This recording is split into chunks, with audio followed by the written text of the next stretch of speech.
I'm endlessly fascinated and curious about the world around us, about business, about politics, about the arts, about culture, developments, social issues, and the people. Most importantly, about the people that are shaping our future. Every night, I get the opportunity to have conversations, to dive into conversations with thought leaders, with change makers, entrepreneurs, politicians, and everyday heroes who unpack the ideas and stories that I think matter to all of us. What's the future of our economy? What's the future of our country? How do we build stronger communities? What can we learn from music, theater, sports, politics, the arts? How does policy shape our real lives? What does leadership look like, real leadership in today's environment? If it's interesting and relevant and topical and we're talking about it, you'll hear about it here at 6 o'clock on the Brian Crombie Radio Hour. I want to have real conversations, in-depth conversations. These are ideas we're sharing. This is the Brian Crombie Radio Hour. Thanks for joining me.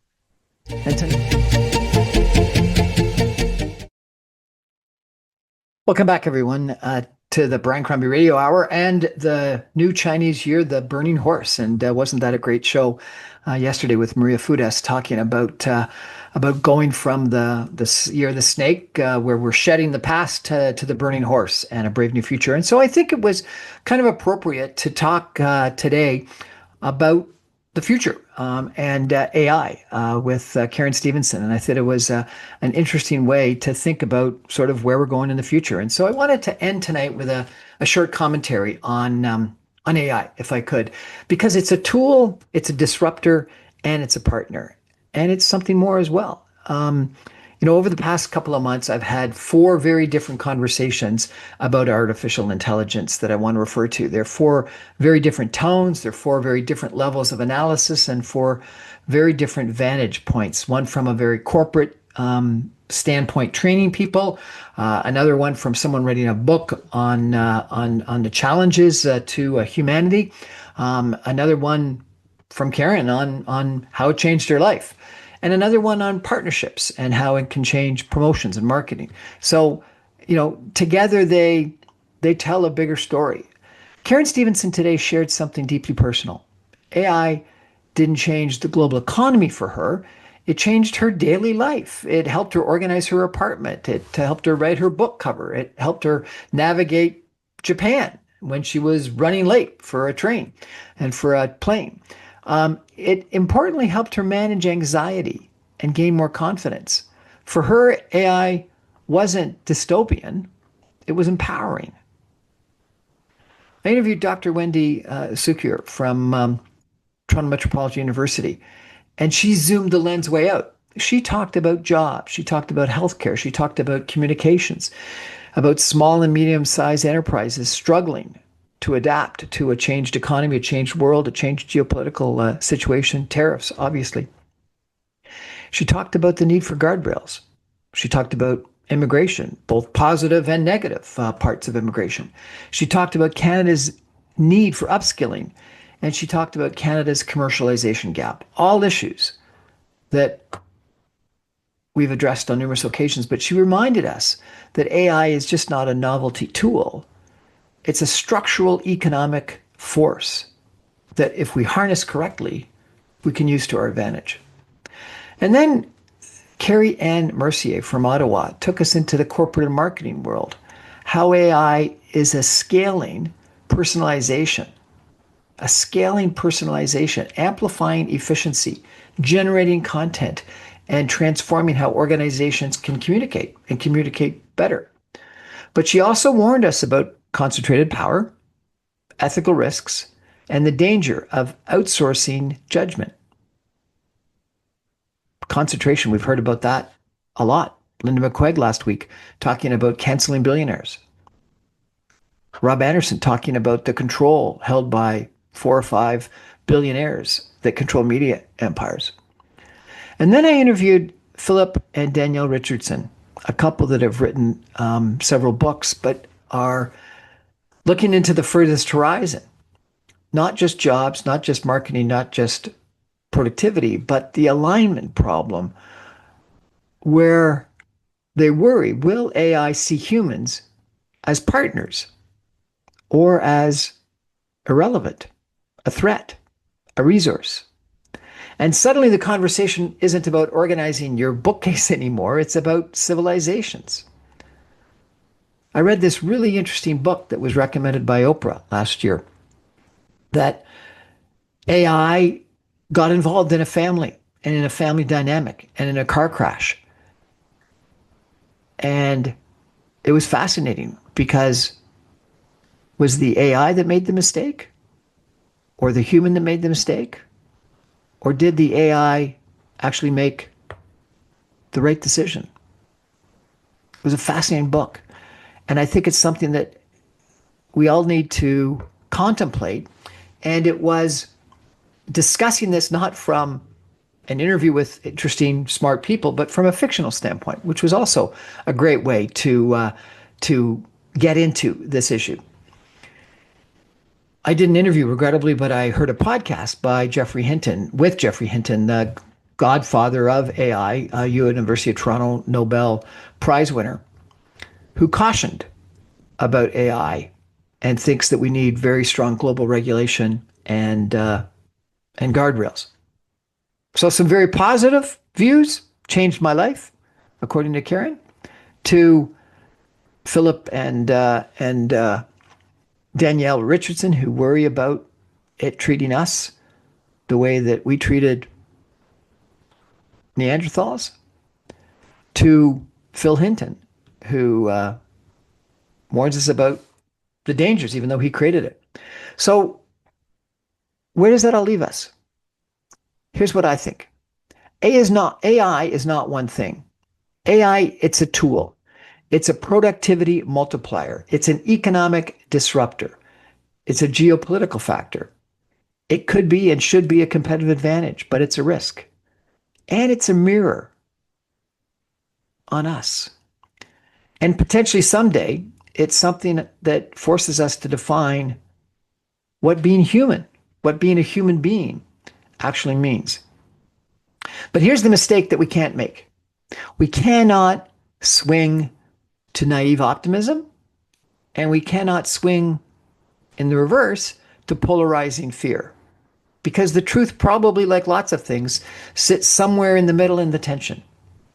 Karen's story shows us something important, that AI can reduce friction in life. It can help people start projects, think clearly, calm, consistency, generate ideas that matters, how it changed her life, how it got through anxiety. But Wendy reminds us that disruption is uneven, that jobs will shift, that some people and some jobs will disappear and some people will be hurt. New ones will emerge, and small firms may struggle while large firms consolidate power. And we need to think about that and adjust. Carrie Ann reminds us that creativity still requires discernment. AI can produce infinite content, but meaning still requires us, human judgment, empathy, interaction. And Philip reminds us that, and Danielle as well, that this is bigger than quarterly earnings. It's bigger than productivity. It's about alignment, about whether our values and our ethics and survival instincts remain central. So here is the caution. AI can hallucinate. I found it on numerous occasions. It can be biased. If it's programmed by upper middle class white men, it's going to be biased. It can amplify misinformation. It's a large language database. It can centralize power. Look at what happened in our media. It can erode skills if we let it think for ourselves rather than us thinking for ourselves and using it to edit, to amplify, to improve. If you stop reading and researching yourself, stop thinking critically, stop questioning because, well, AI told me, that's intellectual apathy. And that's dangerous. But here's the opportunity. I think that used properly, AI is potentially like electricity. It doesn't replace the human, it extends the human. Or the telephone. It doesn't replace human contact, It extends human contact. It helps you draft faster, analyze deeper, translate instantly, simulate outcomes, explore your ideas, test strategies, and model some different scenarios. And if Canada wants to compete, and Wendy was clear about this, we cannot do it and we can't afford to sit on the sidelines without AI, without immigration, without skills, without commercialization, without adaptation. And these are strategic imperatives for us because this is the other truth, and we all know it. AI adaptation will not wait for us and us being comfortable with it. It will move forward globally. And the only question is whether we will shape it or react to it and be shaped by it. I'm reminded of our Prime Minister's comment about you're either at the table or you're on the menu.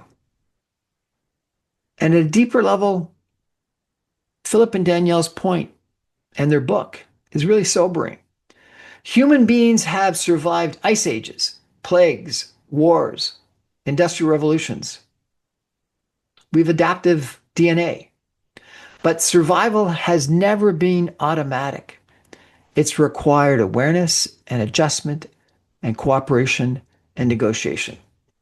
And that may be the real theme across all four of these conversations I've had. It's a governance story, it's a workforce story, it's a value story, it's a competitiveness story, and it's a humility story. And maybe most importantly, it's a responsibility story. So what do we do now, you and I? I think we got to experiment. We got to try it. We got to use it to draft some emails, to summarize some documents, to brainstorm some ideas, to teach our kids how to use it critically, not blindly, but critically. We got to demand transparency from our corporations.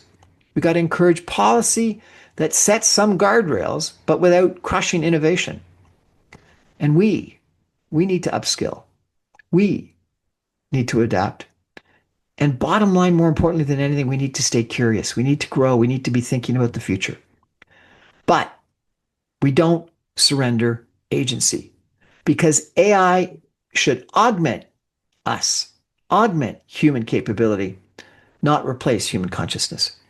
And if we get that balance right, that it's cautious but open, skeptical but curious, ethical but innovative, then maybe Karen's story becomes the beginning, not the warning.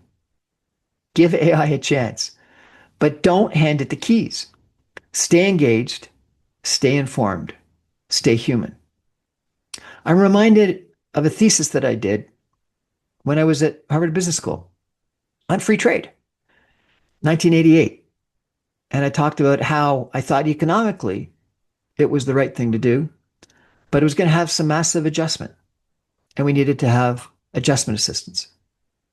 We went for the economic benefits, but we didn't think about the adjustment assistance. And I think that we're suffering some of the consequences of that now. And the MacDonald Royal Commission recommended both free trade and generous economic assistance. I think now we need to think about the economic benefits, the societal benefits, the creative benefits, the personal benefits that AI can bring. But we also need to think about the dangers. And I think we need to think about some adjustment to help people adapt. Stay engaged, stay informed, stay human. Give AI a chance, but don't hand it the keys. Thanks for listening. Good night.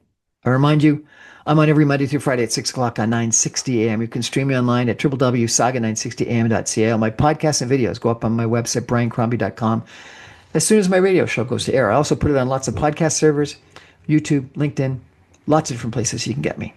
Thank you so much for the opportunity for me to communicate with you. And if you ever feel like sending me some of your comments back, brian@briancrombie.com. Thanks. Have a great evening. Good night.